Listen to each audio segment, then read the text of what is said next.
Mom finally decided I could survive a single evening solo. Cedarbrook feels that safe porches draped in fairy lights, neighbors waving even at 10 p.m.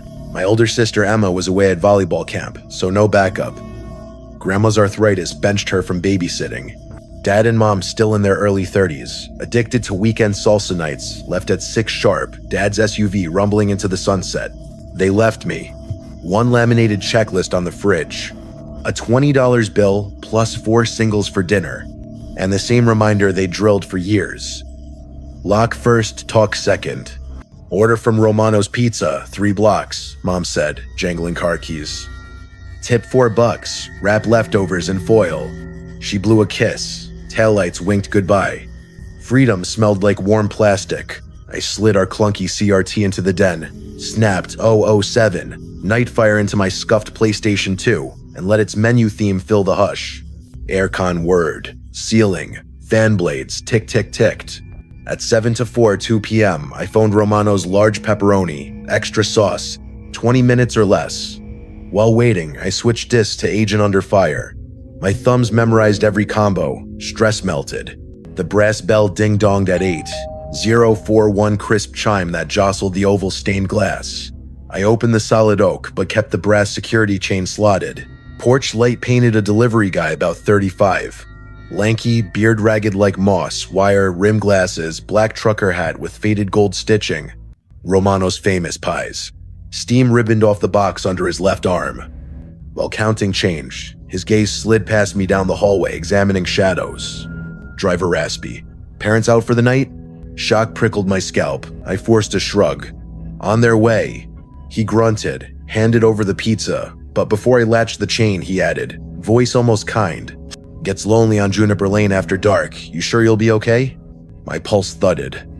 I clicked the lock, double dead bolted, watched his silhouette pause 3 beats before descending our creaky porch. Floorboards squealed like warning birds. Kitchen fluorescence buzzed. I inhaled 3 slices, grease shimmering under white light. The house suddenly felt cavernous, every fridge hum a footstep, every pipe pop a whispered word. I slid foil over leftovers, dropped the box, and caught myself peering through the blinds. Driveway empty, street lamp haloing moths. He knows I'm alone, a thought hissed. I shook it off, jogged upstairs, and buried myself in Agent Under Fire. Yet controller plastic now felt slippery, and the hallway clock's tick seemed louder than gunfire. The television showed mission complete, just as the digital clock flipped from 10:59 to 11 o'clock. Before I could hit start again, the doorbell rang a second time longer this round. The button pressed hard enough that the chime vibrated the stained glass pane. I raced downstairs and called through the oak panel. Mom? Dad? That you? A deep male voice I didn't recognize seeped through the wood. Sorry, my car's dead. Need to use a phone. My heart hammered. Who is this? The answer came back in the exact same measured cadence. Just a quick call, kid, promise. Through the frosted oval, I could make out only a tall blur in a dark cap. Every instinct shrieked number. I slid the extra latch, backed up, then turned toward the stairs. Halfway up. Thump, thump! 2 flat palm blows rattled the whole door. The voice, now urgent and uneven, shouted, Wait, please, I really need help. Mary. The outline pressed against the glass. He could see my shadow on the steps. I sprinted the remaining stairs, dove into my parents' bedroom, and snapped, shut the tiny brass lock a toy compared to a grown man's weight, but all I had. I stabbed at the landline keypad. Mom answered amid party music. Her voice sobered instantly. I blurted out everything, the stranger, the request for a phone, the fact he knew I was alone. Mom drilled questions. Did anyone else know? I remembered the delivery guy's creepy inquiry earlier. Almost on cue, the bell rang twice more. He's still here, I whispered, half sobbing. Mom barked. Barricade. Dad's calling Cedarbrook PD right now. Stay silent unless you must speak. A window was cracked for summer air. Through it, I heard the wrought iron side gate latch clang far too softly for wind. Mom murmured the police, ETA. 6 minutes. Downstairs, the floorboards creaked, paused, creaked again, slow, deliberate. A kitchen drawer slid. Metal utensils clinked. I imagined the paring knife resting where my mother left it. The staircase groaned step 5, always squeals, step 8. Double click. He was climbing, enjoying each note. The doorknob to my parents' room twisted once, twice. Lock held. 3 soft, almost courteous tap tap tap. No words. Mom whispered, "Hold on, they're a minute away." Huh. Footfalls retreated. The slider in the kitchen hissed open. Night air flooded in. Blue-red strobes swept the curtains. A bullhorn voice boomed, "Cedarbrook Police. Anyone inside?" Flash strobes painted the walls icy blue. Officer Hartley took me downstairs while partner Lou cleared closets. Back slider yawned open. The insect screen had been lifted out clean, no tear laid beside muddy size 12 prints.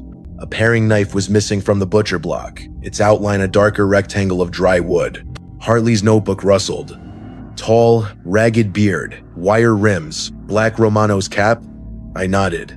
He exchanged a glance with Liu. "Sounds like our late shift driver, Eli Parker. We've warned him about lurking." They dusted the sink frame. Only a blurry glove smear showed. By 1 a.m., Dad's SUV screeched up. Mom sprinted from the passenger seat, still clutching her stilettos. 4 officers remained, taking statements under kitchen fluorescents that felt suddenly surgical. Sunday, early evening. Neon Romanos buzzed while oven heat fogged the front glass. Manager Mr. Russo wiped flowery palms when Dad demanded Eli. "He's on delivery," Russo insisted, but the wall clock ticked 50 silent minutes. No silver Honda, no bearded driver. Mom pointed at Eli's Polaroid on the staff board. "That's him," Russo swallowed. "He wouldn't scare a kid. Maybe mix-up." Dad's jaw set. We waited outside, engine idling, streetlight flickering like a bad omen. 9 o'clock, still no Eli. Finally, Russo killed the neon and dragged steel shutters down. Monday, 2 attorneys skimmed the report, shook their heads. No video, no fingerprints, no claim. Cedarbrook PD logged the case as unfounded suspect named, insufficient evidence, but added extra patrols to Juniper Lane. Dad taped a sheet on the fridge. No Romanos. Neighbors heard the story. Business for the pizzeria withered. Summer evenings shrank. Blinds drawn at dusk. Deadbolts double-checked. Mom's softball bat behind the pantry door. A $99 video doorbell pinged our phones for every moth. Pizza night downgraded to supermarket frozen pies. Safer, if bland. My PlayStation collected dust. The Bond theme song felt like tempting fate. Still, sometimes near midnight, I'd hear a phantom bell too long, too insistent, and that gravel voice asking, "Sure, you'll be okay?" I always answer, even if nobody's there. Yes, because I lock first, talk second,